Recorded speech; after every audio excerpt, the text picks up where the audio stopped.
Bertemu semula dalam segmen cerita. Kita masih lagi mengikuti perkembangan banjir di Baling meskipun sudah reda, namun kita melihat kepada suasana di sana mungkin agak teruk sebenarnya. Banjir besar yang berlaku sejak 2 hari lepas yang mana melibatkan beberapa kampung iaitu antaranya Kampung Iboi, Kampung Tanjung Luas, Kampung Sedim dan Kampung Jernang. Ini antara 4 kampung yang terlibat dalam bencana banjir buruk di Baling sebenarnya, dan kira-kira 1,490 mangsa dilaporkan telah terjejas pada masa ini, dan antara lain 3 keluarga turut dilaporkan terkorban. Semalam Perdana Menteri Datuk Seri Ismail Sabri Yaakob juga telah mengumumkan bantuan sewajarnya kepada penduduk melibatkan 112 ketua isi rumah termasuk keluarga mangsa yang terkorban. Perkara ini akan diselaraskan oleh Ketua Setiausaha Negara iaitu Tan Sri Muhammad Zuki Ali yang akan menyelaras pemberian bantuan kepada mangsa yang terlibat.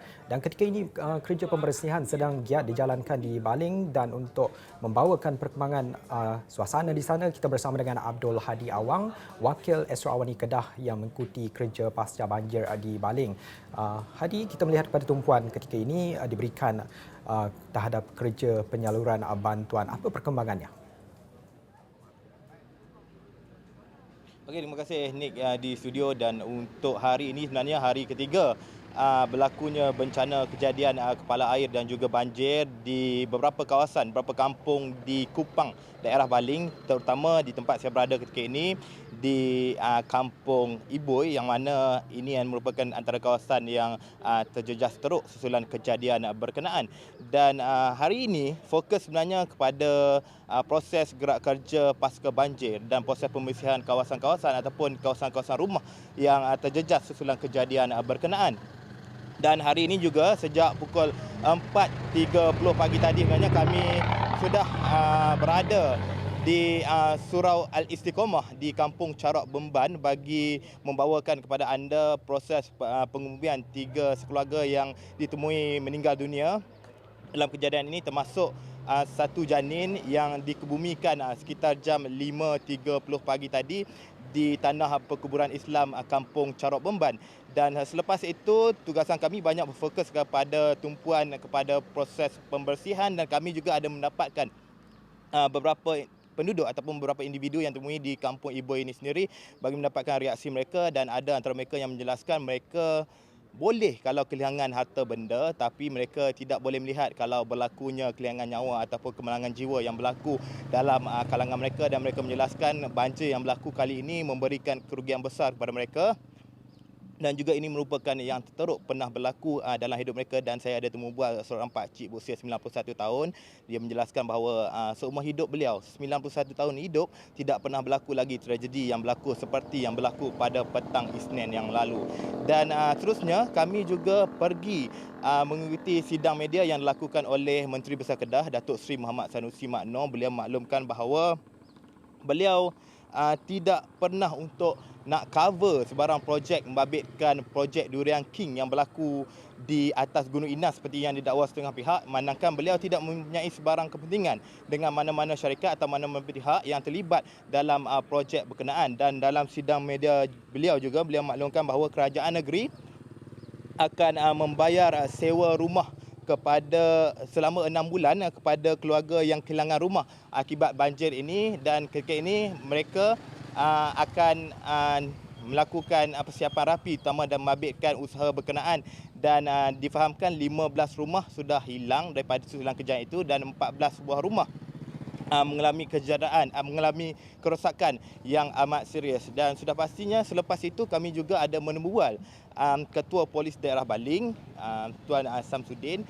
Beliau maklumkan bahawa pihak polis selepas ini akan melakukan pemeriksaan, manakala kesemua pelawat yang akan masuk ke kawasan bantuan ini, kawasan Iboi ini, memerlukan satu kebenaran daripada pihak PKOB Daerah Baling sebelum dapat memasuki kawasan ini. Kerana jika dilihat keadaan dari hari pertama lagi, keadaan macam pesta di sini, banyak kenderaan luar yang masuk terutama dalam mengagihkan bantuan, dan ada juga dilihat mengambil gambar dan sebagainya. Itu yang menyebabkan jalan ini sesak sebenarnya, dan pihak polis akan berusaha dalam memastikan pergerakan lalu lintas berjalan dengan lancar. Dan ketika ini juga sidang media dilakukan oleh Ketua Polis di belakang saya ketika ini, di pusat media belakang saya ketika ini, bagi membawakan apa maklumat terkini, dan itu akan kami bawakan dari semasa ke semasa ini.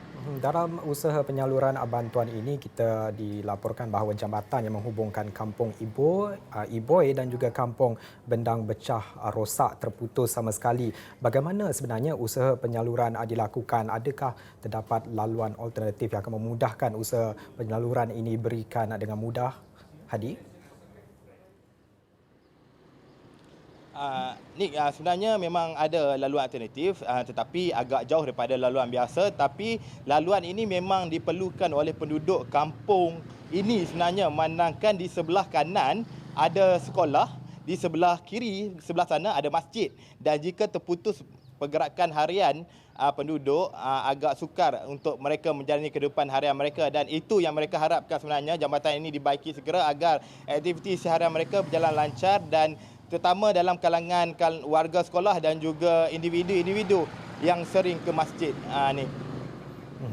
Juga dilaporkan hari ini dalam Kemas Kini, jumlah mangsa banjir di Baling pada hari ini berkurangan kepada 495 mangsa daripada 109 keluarga, berbanding pada 1424 mangsa daripada 93 keluarga pada 8 malam Selasa ini. Yang Kemas Kini terbaru yang dilaporkan oleh pihak berkuasa, seperti dimaklumkan oleh Pegawai Pertahanan Awam Daerah Baling, iaitu Kapten Rasidah Kasim, yang mana katanya 159 mangsa daripada 50 keluarga masih ditempatkan di pusat pemindahan sementara Sekolah Menengah Kebangsaan SMK Jerai. Mungkin kita boleh kongsikan sedikit salah seorang mangsa yang terkesan teruk akibat banjir di Baling ini. Kita mainkan.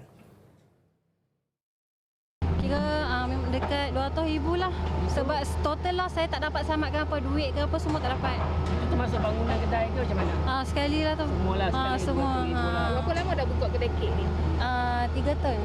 3 tahun. Besar macam tu saja lah. Ya. Lepas tu bagi orang nak sambut Hari Raya Haji ni tempahan macam mana orang mesti ada? Ya, memang tempahan banyak lah. Saya dah ambil semua tu kan. Dah barang baru je beli.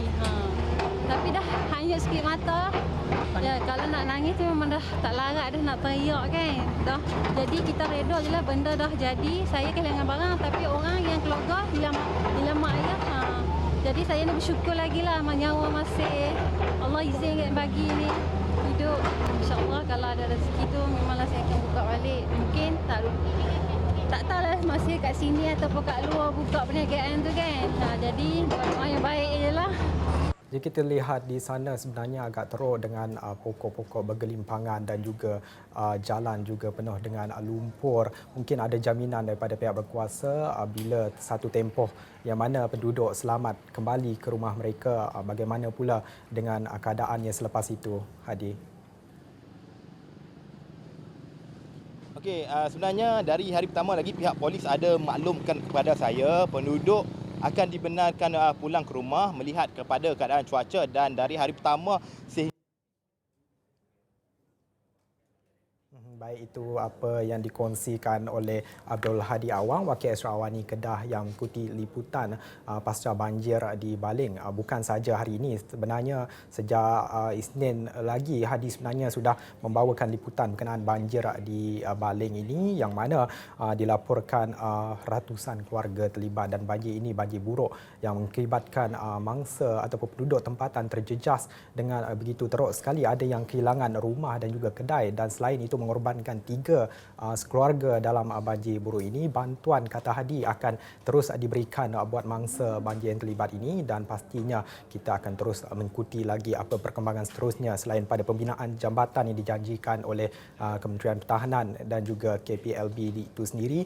Bagaimana sebenarnya selepas ini kehidupan penduduk di Baling itu bangkit semula selepas banjir, dan semua itu akan kami kongsikan di Astro Awani. Sekian saja segmen cerita pada jam ini. Saya Nik Senyambar. Salam hormat.